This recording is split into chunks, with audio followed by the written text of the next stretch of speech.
Hi everyone, my name is Terry Westwell and today is Tuesday, which means it's time to discuss our book of the week, which is Divine Rivals by Rebecca Ross.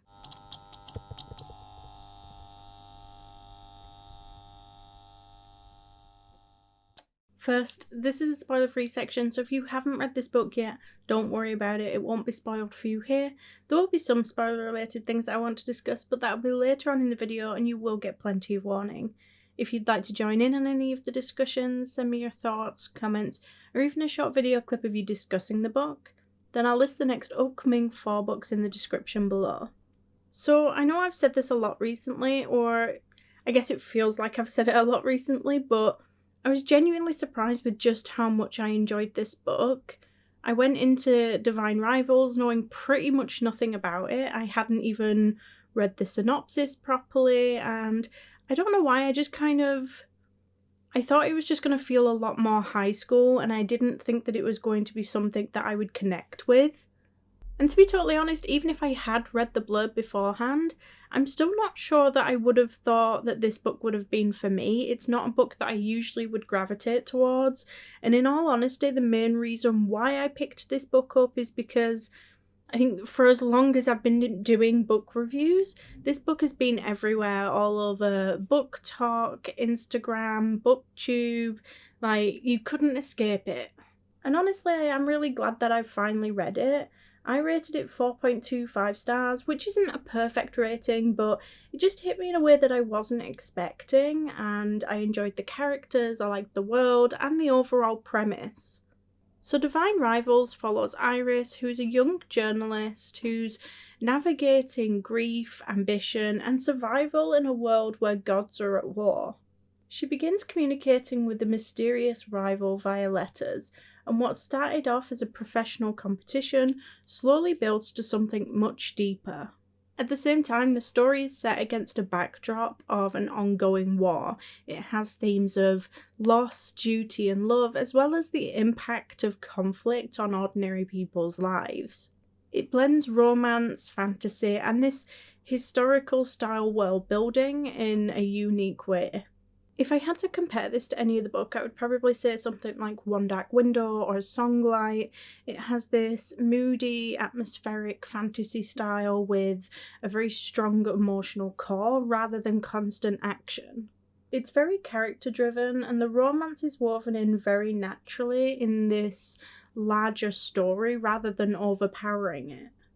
I really liked the characters, and I do think that Iris felt very relatable, whether or not that was in her grief, her responsibilities, or in the emotional weight that she was carrying throughout the whole story.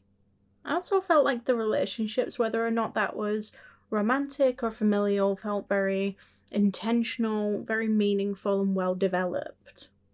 I think that the world building was also another very pleasant surprise. It wasn't over the top or overly complex and dense, but it was very immersive and atmospheric. The ongoing war was always very present in the background. It shaped the characters' lives even when they weren't directly on the battlefield. And that constant sense of looming conflict really added to the emotional tension. So, as for the question, would I recommend the book? Yes, I absolutely would, especially if you enjoy a slow burn romantic fantasy with emotional depth, one that is centered around writing, letters, or journalism, and worlds that feel more grounded rather than overly epic. So, will I be reading any more by Rebecca Ross? Yes, definitely. I mean, after finishing this book, the next one has been immediately added to my TBR because this book has left me wanting to know what happens next, and I feel emotionally invested in the characters. So earlier on in the video, I said that you would get plenty of warning for any upcoming spoilers. Now this is that moment, so if you haven't read this book yet, I would suggest going doing that first, because beyond this point there will absolutely be spoilers.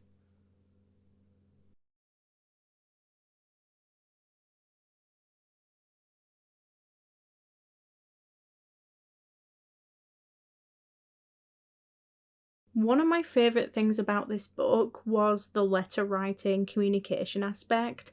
The idea that these two characters connect through this magical typewriter. I think it was just really charming, and it gave the romance this really intimate, slow burn feel. The relationship develops through words first, and I loved how that made everything feel more personal and emotional. Now, that ending, the betrayal I felt on Iris's behalf when her brother not only turned up alive, but to reveal himself a traitor. Like, I know it technically maybe wasn't his fault, but I felt pissed on her behalf. Like, the timing of it, the shock, and the emotional whiplash of him abandoning her new husband to the war was devastating. Like, we were given that happy moment and we knew that it was going to be too good to be true, and it was all just ripped apart again. The separation at the end hurt because after everything they'd gone through to communicate, to find each other and to build something meaningful, for it to all be torn apart like that just kind of felt cruel, but in a very effective storytelling way. I mean, not fully knowing what's happened to him. I mean, we have a rough idea because of what happened to her brother, and if the same things happen to him, then it kind of just gives us the idea that even if we do find him, much harder times are to come. It left me frustrated, heartbroken, and completely invested, and that's why I want to read the next book. I need resolution, I need answers, and I need these characters back together.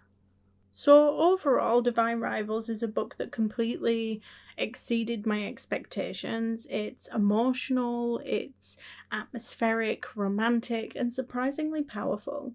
Like, it's not a book that I would have necessarily picked up on my own without the hype, but I'm really glad I did. But let me know what you thought. Did you enjoy this one as much as everyone else seems to, or did it just not quite hit it for you? Next week we'll be discussing The Summer We Fell by Elizabeth O'Rourke. So don't forget to get your thoughts and comments in by Sunday the 1st of February at the latest to be a part of the discussion. You can now do this on YouTube, TikTok, Instagram or Discord.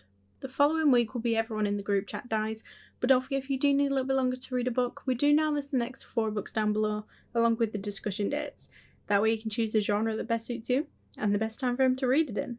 Thank you all for joining, and if you like this video please don't forget to like and subscribe, it's always appreciated, and I'll see you next week.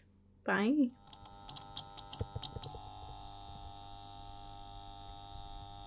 If you like romance, fantasy, or even thriller, basically anything fiction book related, then I suggest you head on over to the channel's intro video, where you can find out more information on how you can take part in this online book club. We announce books at least 4 weeks in advance, and we accept your bookish feedback in a wide manner of ways. Post your comment below a video, send in a voice note, or even send me a short video clip of you discussing the book. Alternatively, you can just send me a direct message.